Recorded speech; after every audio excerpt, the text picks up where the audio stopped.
My job is all about purpose. Just the ability to make a difference, to help someone be able to go home at the end of the day. My great-grandfather started the volunteer fire department in Springfield, Nebraska. My grandmother was a nurse. My uncle was a fire chief in Atlanta, Georgia. So somewhere down the line, it was my purpose to be doing this. Yeah, we're a family here. The data we get from Rapid SOS is life-saving.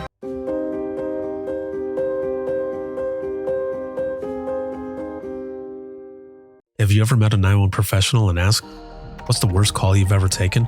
Well, here's your answer. I heard your last breath the night you flipped your four-wheeler.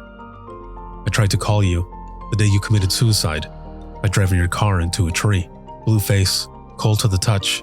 I helped you with CPR after you found your infant face down, not breathing.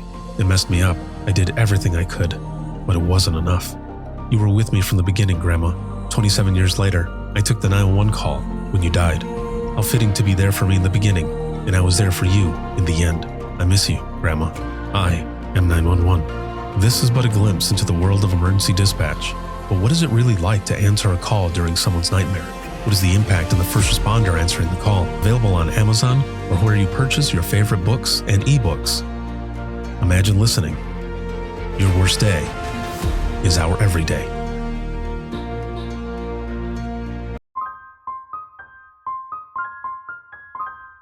This is Jordan, and you're listening to the Code 7 Podcast Network.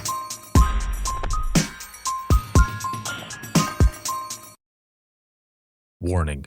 This episode contains the 3 A's of podcasting: adult content, adult language, and awesomeness. You've been warned.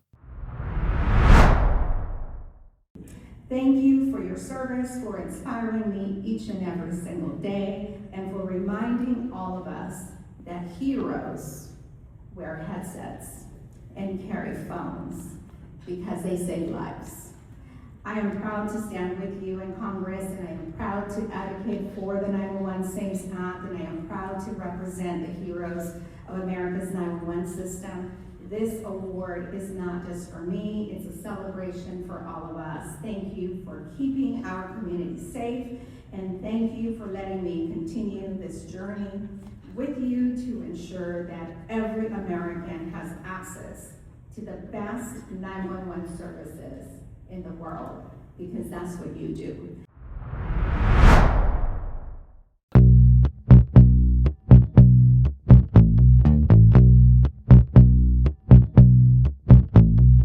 Welcome to Within the Trenches, true stories from the 911 dispatchers who live them.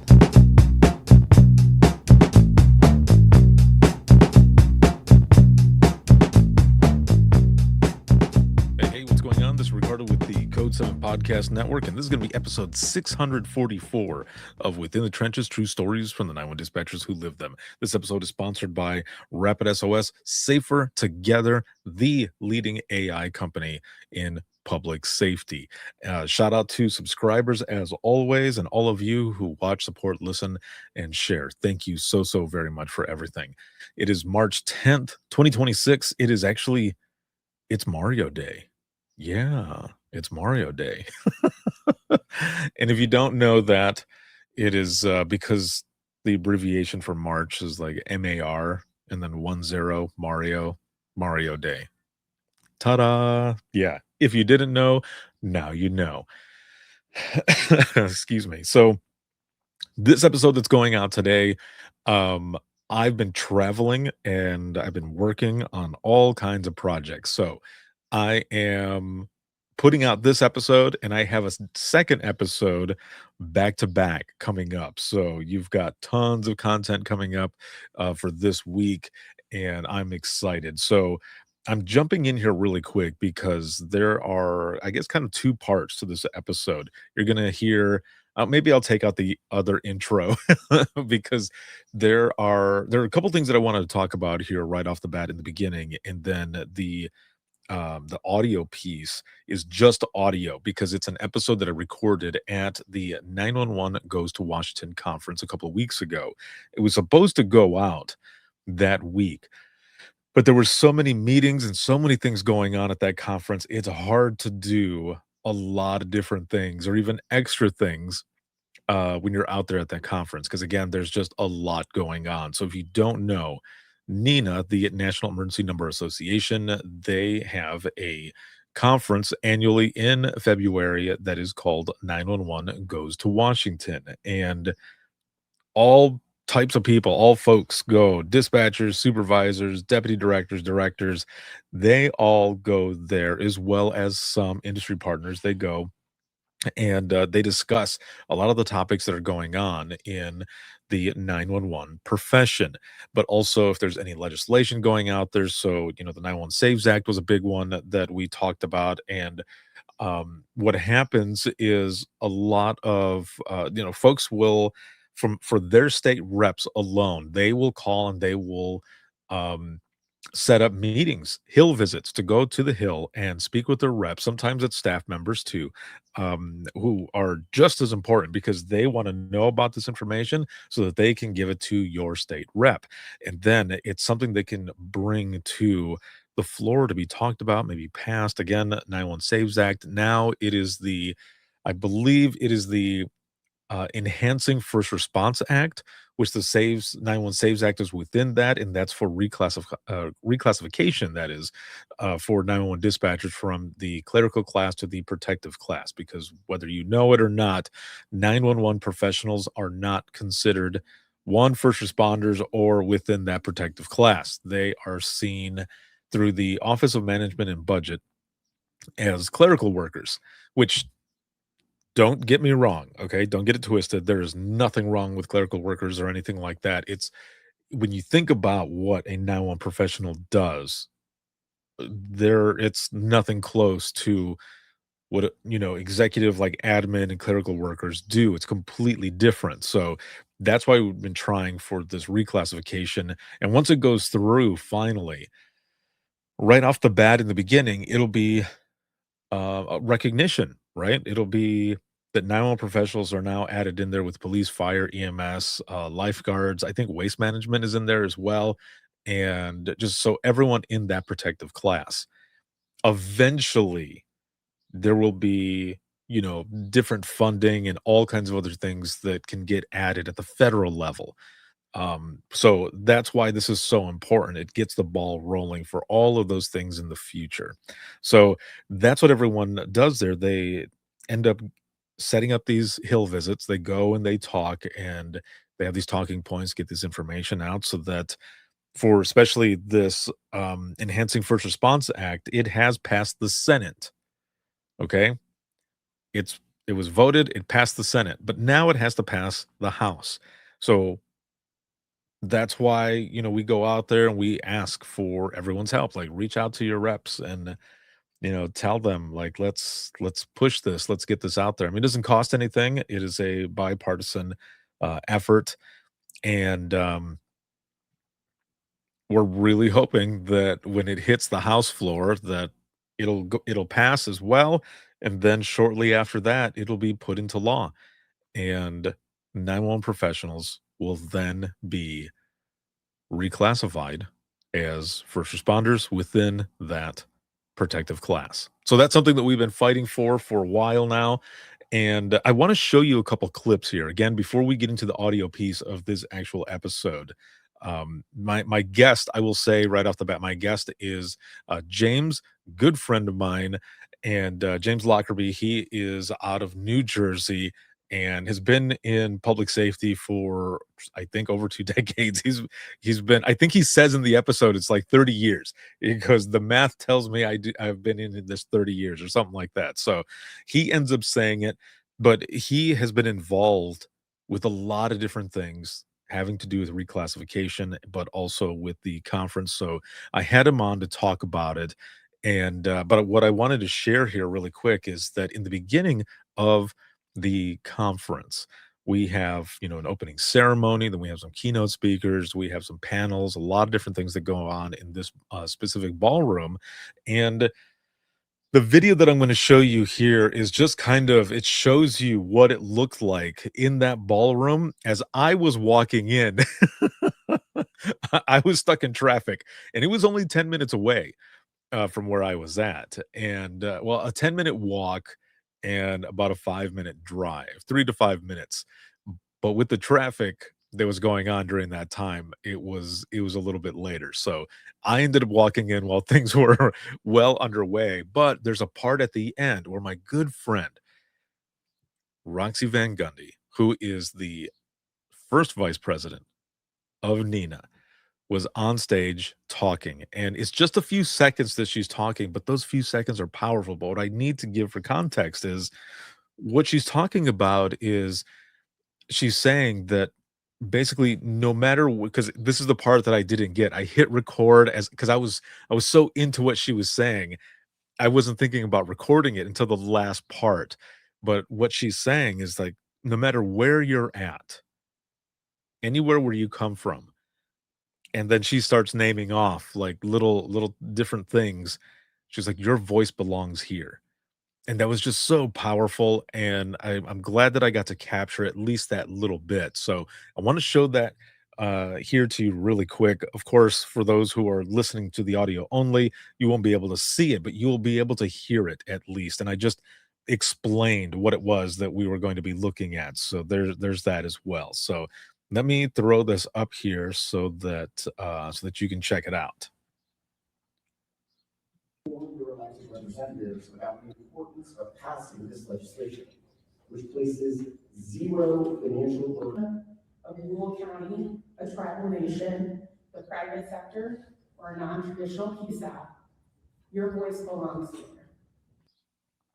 There it is. Like I said, it's very short there at the end, but still impactful and powerful because Roxy comes from a small rural PSAP. She's out of Lyon County that's located in Emporia, Kansas. And I've been there before and I taught out there and it is an amazing place. It's beautiful out there, but definitely smaller and rural. So she knows that because she comes from where she comes from, that even though there are all of these dispatch centers out there, some of them they're way bigger, have much more money than others. That centers like her might be small, but they are mighty and they can do a lot of things that the bigger centers can do, and sometimes more because they have more flexibility. So I love that she was up there, that she was talking in that sense and really putting it out there, kind of a beacon of not just accomplishment, but also hope and everything for those smaller agencies to say, hey, yeah, we might be smaller, but we are mighty and we can kick your ass. So thank you, Roxy. Thank you for just being an amazing representative and being up there. It was an honor to sit there and listen to you speak and represent all of us. So thank you. And if any of you are going to be at the 2026 National NENA Conference in Columbus, Ohio, if I have this correct, I believe that is where she will be sworn in as Madam President of NENA. And I cannot wait to be there to support and cheer and all of it. So thank you is for just being an awesome representative of this profession. Also, we had Congresswoman Norma Torres, who came in. Now, James and I kind of joke about it a little bit in the audio, but it's true. Like we saw her come in. Okay, we saw her come in with an entourage, and she goes up. She's introduced. She goes up. She says her speech. She gets an award as well, and then says thank you, and then like that, she's gone. Every rep who was there they were in and out. It was fast.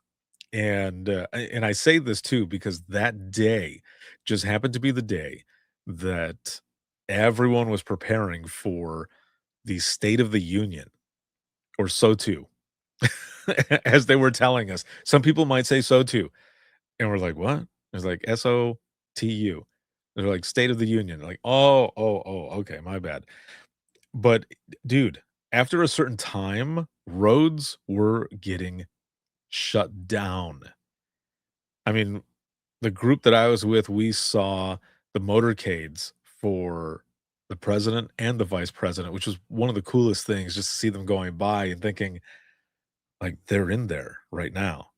And don't don't hit me with any political bullshit. I don't care what side you're on, who you like or who you don't like. All I'm saying is the position of the president and vice president in general, just to be in an area where they're going, no matter who it is, like that's pretty cool. Like that was a moment of like, oh man, like I actually got to see that. That's not an experience that a lot of people get to experience. So again, I don't care what side you're on. I'm just talking about the positions that some of these people hold. I mean, even with just, senators and congressmen, congresswomen, women and all of that. To me, it's just the respect of the position that they hold itself. That's it. Like that's to me it was a cool moment just to be in the area where all of this is going on and thinking, man, yeah, this is pretty cool. Because again, not a lot of people get to experience that. So what I want to play here really quick is a short clip of Congresswoman Norma Torres when she's on the stage. Now, if you don't know a lot of her background, she's out of California. She is a former 911 professional as well. And I think she works 17 or 18 years at LAPD. And she's got a story as well. I've had her on numerous podcasts as well as live broadcasts that I've done, and also she was a keynote speaker for one of my Dare to Be Great virtual events. So I want to play this here really quick, and then we will go from there. So let me just add this up here on the screen. All right, here we go. Thank you for your service, for inspiring me each and every single day, and for reminding all of us that heroes wear headsets and carry phones because they save lives. I am proud to stand with you in Congress, and I am proud to advocate for the 911 Saves Not, and I am proud to represent the heroes of America's 911 system. This award is not just for me, it's a celebration for all of us. Thank you for keeping our community safe, and thank you for letting me continue this journey with you to ensure that every American has access to the best 911 services in the world, because that's what you do. Thank you so much for that.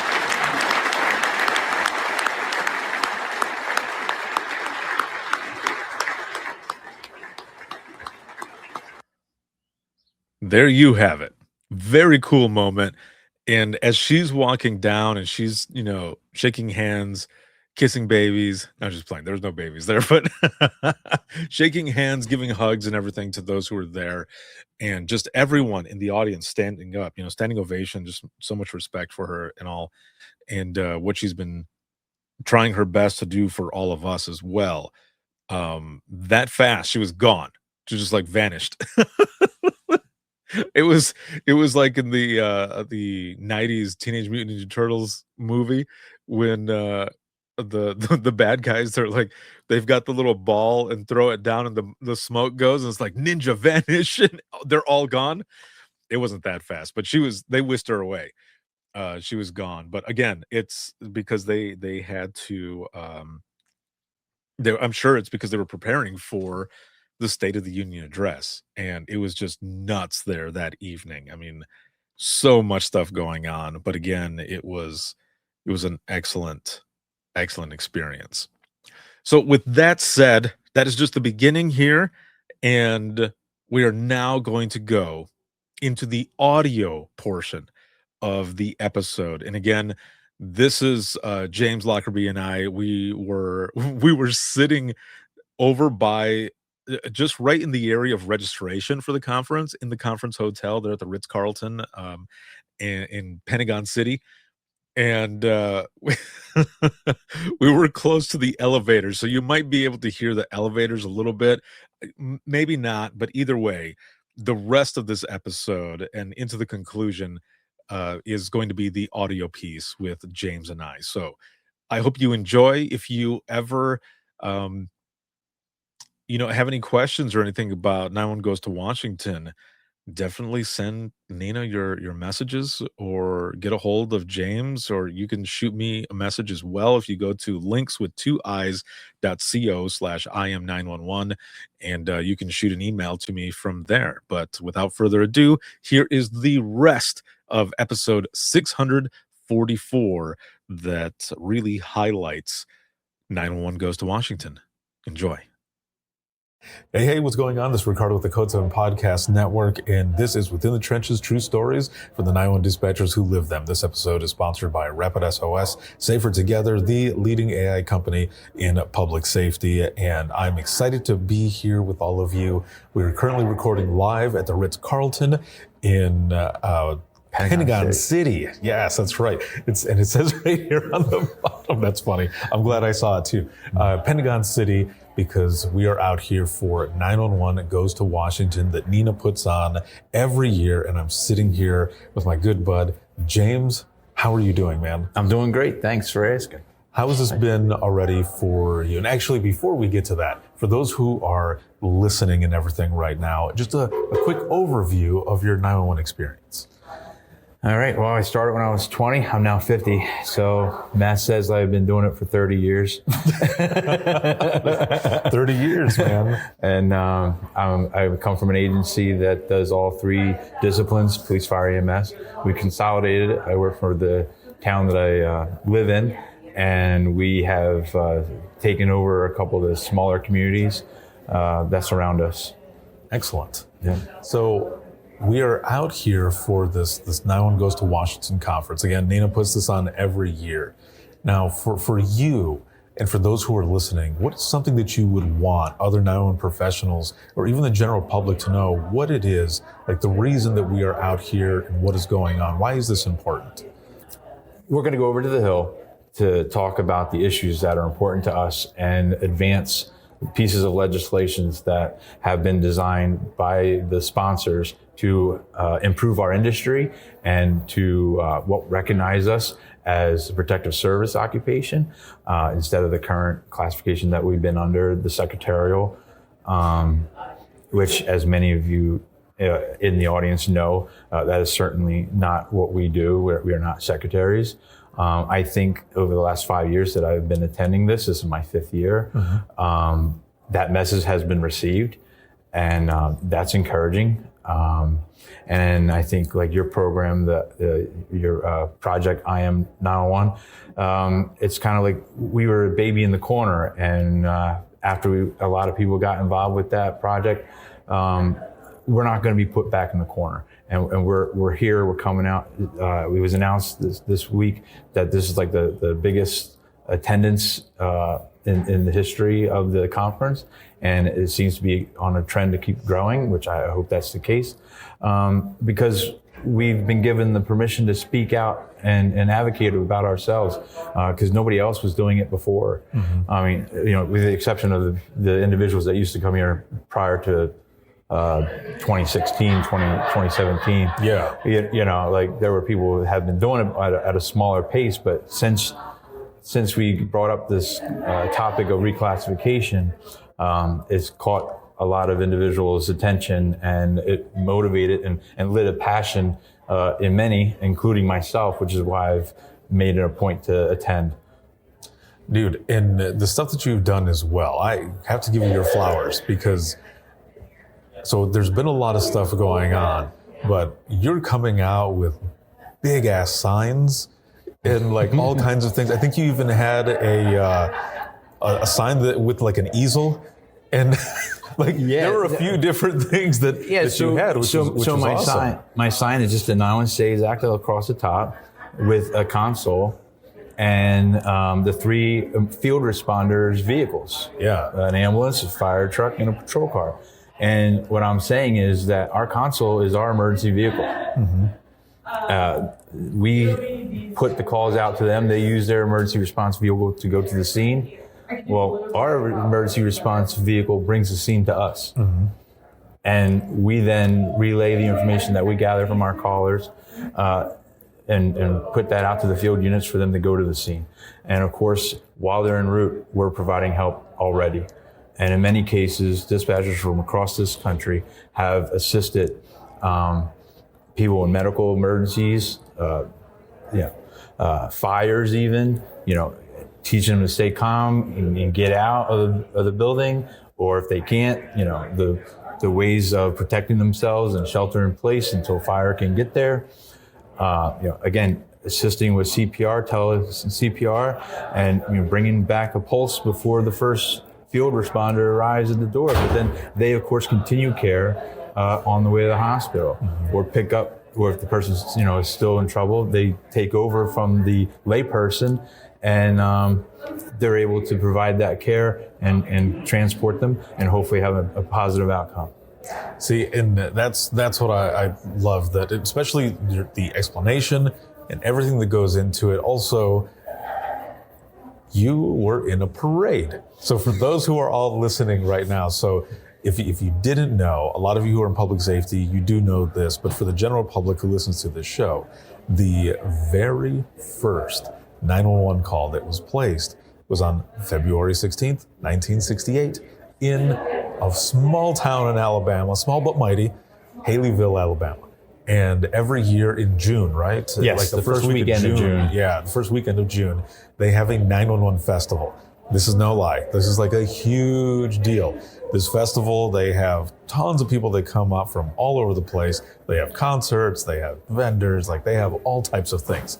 And it was the 50th, right? The 50th anniversary was it that you were at? I was or which there one was like the 53rd, I believe. Okay, so I wanted to go to the 50th. That one was a big one. Yeah, so around the 53rd or so, James was out there, and he had the opportunity to not only have those signs on, I think you had like a Jeep Renegade, the ones that look like a pickup truck. So I flew into Memphis, Tennessee, and drove down, and by chance, the rental agency that I used happened to give me the manager special that day, which was the Jeep Renegade or something along that line. Yeah. And I was talking to a gentleman who was my contact in Haleyville, and I was talking about, I want to be in the parade. I want to make a float. And I was thinking about getting like a trailer, maybe borrowing someone's pickup truck and putting a trailer and making some sort of console. And I could sit at the console and be like, driven in the parade by me sitting in the console. Yeah. And then I'm like,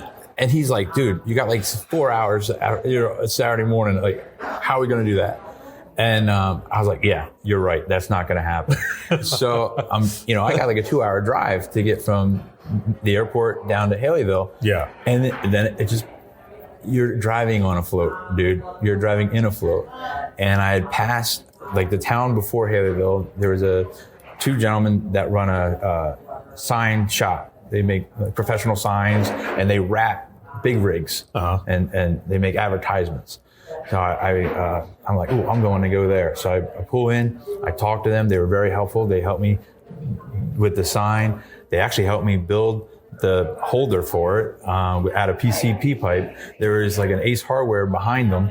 So they went in, they hooked you up. Yeah, I paid for the material, but they did the cuts and the measurements. They built me a stand, and they helped me design the sign, the one I described earlier. Yeah, and we put that in the back of the pickup portion of the Jeep, and I was the Grand Marshal of the public safety section of the parade, and it is, like you said, it's a big deal. It's like any town festival. Where I'm from, we have a seafood festival because we're on the Jersey Shore every April, but their regional celebration, their point of celebration, is the fact that they were the home of the first 911 call, and so they had a concert, which the cover band for Journey was the number one act, and let me tell you, I am an 80s kid, so I was loving it. I was rocking it. You were all about it. Yeah, I was all about it. And then, like I said, the next day, Saturday is the parade, and we drove through town, and I was leading the parade with my sign on the back. It was awesome. Dang, representing for 911. That's got to be one of the coolest moments. And so I have It's a to great ask, memory. how did it feel? I mean, I'm sure like the pride was just like, you were just beaming. Humbling, like I'm doing this for all of the 911 community, and just hoping that we can move the mark on the 911 saves. So I was going through the RPO program. Yeah.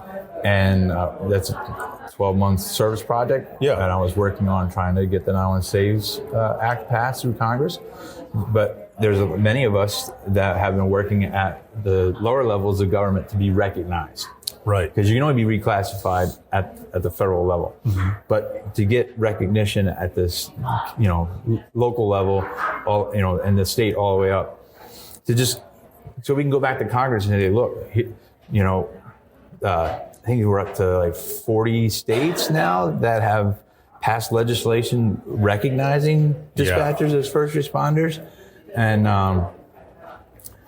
Alabama, about a year and a half after. Now, like I said, I don't want to take credit for this, but I believe the way I would say it is I kind of got the ball rolling. Mm-hmm. So Sunday afternoon before I left, there was a meeting in the courthouse with a state rep from Alabama and former director Tim Webb from Winston County 901, and some of the other public safety officials and the mayor.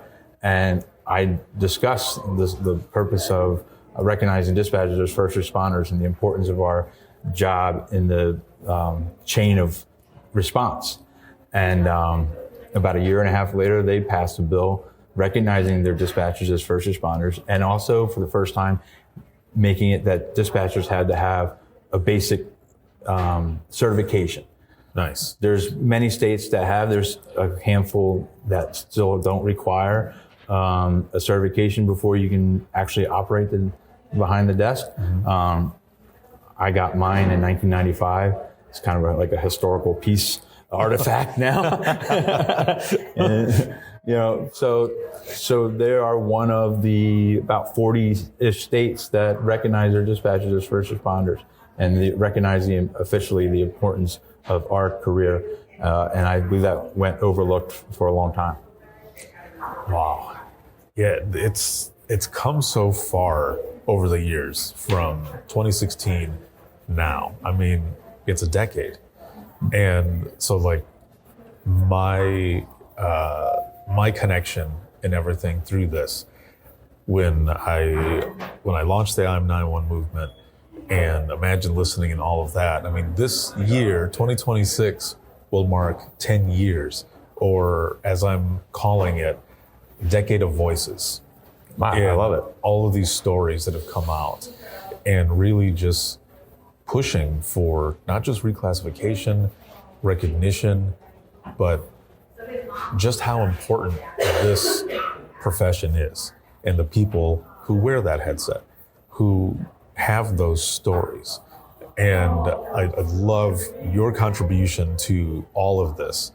And what is it that you're going to be doing here in a little bit after we're done here? You're going to be going to the Hill, right? Yes, as that's you were correct. saying. So the Hill, or explain the U.S. that, Capitol building. Yeah, on the reasoning for talking to these folks, and how receptive are they? Because sometimes the reps are there, sometimes it's their staff. Mm-hmm. And even their staff, like I've sat in a few of those meetings, and they want to know about this stuff. They're like, give us this information. We will do our very best. We'll do what we can to start pushing it forward. And I think the continuation of over the years of talking about all of this, like you were saying, I mean, it's really done wonders. Oh, absolutely. When I first got here, we were doing a lot of the differences between secretarial and protective service, and why we believe that we qualify. And now I don't even have to get into that, because they understand. Because so many other people, individuals like myself from around the country, have gone and spoken to their members, and I have been here speaking to my members, that they understand it now. And they're introducing new legislation specifically related to 911 issues. And I don't recall a time before that's really happened. And there's been a lot of movement on pieces of legislation that's in session right now. And we're really close to passing the Enhancing First Response Act, which includes the 911 Saves Act. Yes. So that would be a mission accomplished, but then that's just the beginning. We want to continue to improve our industry, not only for us, but for the people that we serve. Right. Yes. Yeah, because the stuff that ends up coming after that, like the reclassification is recognition, right? But over time, that recognition also turns into extra funding, which goes into training, which goes into mental health and wellness, which maybe, and I don't know this for sure, I'm just speculating, I'm just saying this out loud, maybe it goes towards some sort of funding for better equipment or whichever. Again, all of what will not only benefit those under the headset who need it most, but also those in the community and those out in the field. So there's so much that can come from this. And I love your passion for it. Everyone who is here, what NENA is doing and other organizations. And it'd be nice if it was a little warmer, right? But we've been spoiled. This is the worst weather. This is true. Yeah. All the other times, I've not had to wear extra coats over my suit. But exactly. I think maybe it's rain, a couple days, but that was nothing. Like drizzle. Like spring, drizzle. But now, like today, I think it's 20 something degrees outside. Yeah, the sun's out, but it ain't warm. Yeah, no, it is very deceptive. and maybe just a taste of things to come, because apparently it's supposed to snow overnight. Yeah. But either way, I don't know, maybe it's a good thing. I just popped in my head right now, because sometimes when things just happen like that, or when things happen that people never thought was going to happen, what do they say? Like, well, hell must have froze over or something like that. Like, maybe there's it's a disguise. Maybe because it's so cold, the hell that we've gone through in the sense of just fighting and fighting and fighting and fighting. Not feeling like we're getting anywhere. Right. But I believe we finally are. Yeah, we're finally getting somewhere. Maybe it is a sign. You never know, man. I like to think. I like the way you're thinking, and I would agree. And I'm going to jump on that wagon. Yeah, I think this is probably and from what I've heard as well, this is the closest that we've ever been to reclassification. Congresswoman Norma Torres was here yesterday. She got an award, which was really cool. Yep.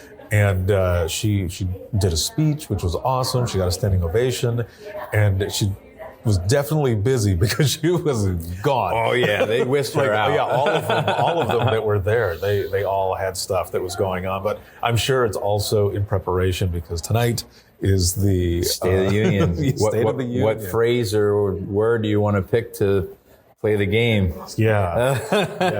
Watch, gotta be careful. SOTU is what they were saying. Yeah. SOTU, SOTU. Is if you hear that, it's the State of the Union. So it's going to be interesting when we're over on that side later on for like the reception and all the other stuff that's going on. I'm to see curious. how busy it is. I'm assuming we're going to see a lot of security, Secret Service or whichever, just all over the place. Either way, it is going to be awesome, and I just love that we're able to come out here and do all of this and have so many people, especially in Congress and such, who are pushing for us as well. Yes. It's almost like an underdog story, Well, it's like just to explain to the audience the difference that I've seen in the past 5 years. Yeah. We have a breakfast that that NENA and the Next Gen 911 caucus put on together in the Capitol Visitor Center. Yeah. And we used to have 1-2 members of Congress come in, do a short speech and then leave. We have 8 members that are on the schedule, including one from New Jersey, Robert Menendez, not my local guy, but one of the members of the delegation from New Jersey, coming in to support us and to talk to us and share some time with us. So you can see that's a huge improvement from 1 to 2 to 8. Yeah. And again, the speeches over time have been more poignant and more on more with spoken with a more understanding of what we actually do. I think that's the best way I can say it. Perfect. So as we go into the wrap up of this, I want to give a huge shout out as well. And you can kind of give a little information too. Call for papers are open. A couple falls ago, I got the honor and privilege to be the keynote speaker and do Imagine Listening and do the podcast for the Atlantic chapter. And their conference was phenomenal. It was also the first time I got a chance to try Moxie, which was interesting. A local Maine tradition. Yes. I mean, they had cases. They were giving them out. And I asked a buddy of mine who was from the area, Bob Brown, shout out, bro, if you're listening to this. He brought me a bottle and he recorded it. and you know, it actually wasn't that bad. It kind of tasted like Robitussin. Yeah, but I mean, it was. I'm glad you said that. It was only the after. You're glad that I said that. Yeah. Well, I'm not. That's what I was thinking. From the state. So I can. But yeah. So it was only the aftertaste though, and it was just a little bit of an aftertaste. Yeah. And I've had it cold. And I actually enjoyed it afterwards. So nice. I was like, all right. I was like, yeah, this isn't that bad. But like everyone said, it's an acquired taste. It's, you know, it's locals. A local thing. I'm sure there's People things here that back at home in Jersey that I would swear by, and people from outside would be like, ew. Right. Yeah, exactly. Or maybe not quite my thing. Yeah. So would be a better way. When does that start? Okay, so September 27th through the 30th. Okay. And the first time in a while, the Atlanta Chapter Conference will be in Parsippany, New Jersey. New Jersey is going to play host, and I'm the chair for the conference committee, putting it together and organizing it. Bro. And that's been a lot of pressure. Fun. Yeah. I'm working on day number 2, a powerful session, a 25th anniversary 9/11 discussion panel. Oh, wow. I have current and either retired or they've moved to the private sector now after 25 years, but they were working in one of the comm centers that was affected. So I'll have people from New York City. One is a New York City fire operator that was working that day. He was featured on a National Geographic documentary about the day, James Rafferty. And, you know, you retire, like 4 a.m, your last free call, 4 a.m., your last call, your last like transmission? Yeah. This gentleman worked a 15-story high-rise project building with 45, 1045s with 17 fatalities. And then he signed off and all the fire companies chimed in, wishing him a happy retirement. Wow. Yeah, could you imagine that being your last day? Oh, so he's got a really Lord. good story to share. Yeah. We have a former dispatcher, now private sector from Arlington County, who is working the Pentagon situation. And I have some people lined up from Somerset County, Pennsylvania, which handled the Shanksville, the Flight 93 situation. So I might have to go again to be there for the panel and maybe have these folks on the podcast. It'd be awesome to capture their story as well. Absolutely. Nice. Well, make sure to check it out, sign up, and I'm sure information will be going out on social media for that chapter as well. Correct. And as we close this off, because I know that you have to leave here soon and everything as well, for anyone who is listening right now that is in our profession, who has been on the fence, or just simply thinking about or more curious about this conference specifically, what would you tell those folks for them to come and experience 911 Goes to Washington? I encourage you to do it. It can be a little overwhelming and intimidating, but they're the government for the people, by the people.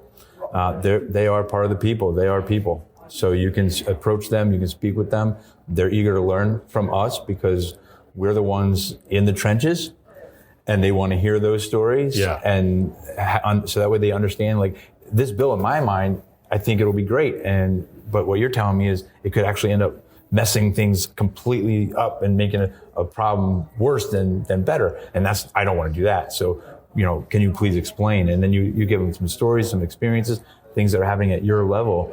And then they'll incorporate that into the bill or draft the bill in a way that it makes an improvement, which is what they want to do. They want to make our lives better. They want to make the system better. And so having that information, they'll be able to draft their bills and accordingly. And we can play a large part in that. And you can come to Washington and play a role in that process. Excellent. Well, thank you again, my friend.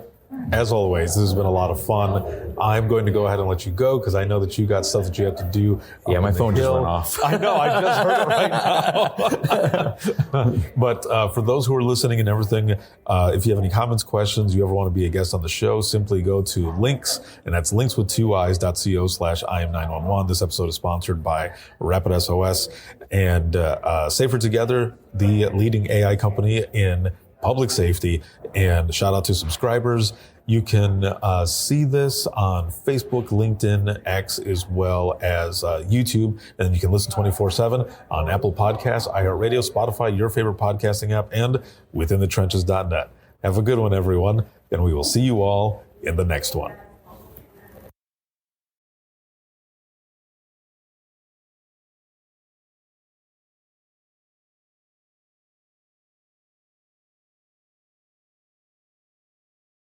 Imagine listening to someone's worst day every single day. Imagine listening as someone experiences life through their worst nightmare to the miracle of birth or a life saved. I'm Ricardo Martinez, a former 911 dispatcher, and for years I've been recording the voices of a hidden world, ours. I've provided a space for 911 dispatchers to share their powerful stories. It started as a peer support session and continues. Dispatchers sitting together, sharing out loud, or writing down what they couldn't say. Some stories will grip you. Stories of heartbreak, resilience, and calls that haunt us long after the line goes quiet. But imagine listening is more than heavy emotion. It's about healing. It's about laughing through the chaos, lifting each other up, and reminding the world that dispatchers are human too. The lighthearted will balance the heavy. Experience the power of storytelling, a podcast for the thin gold line and those who want to understand it. This is Imagine Listening. Your worst day is our everyday. Subscribe now wherever you listen to your favorite podcasts.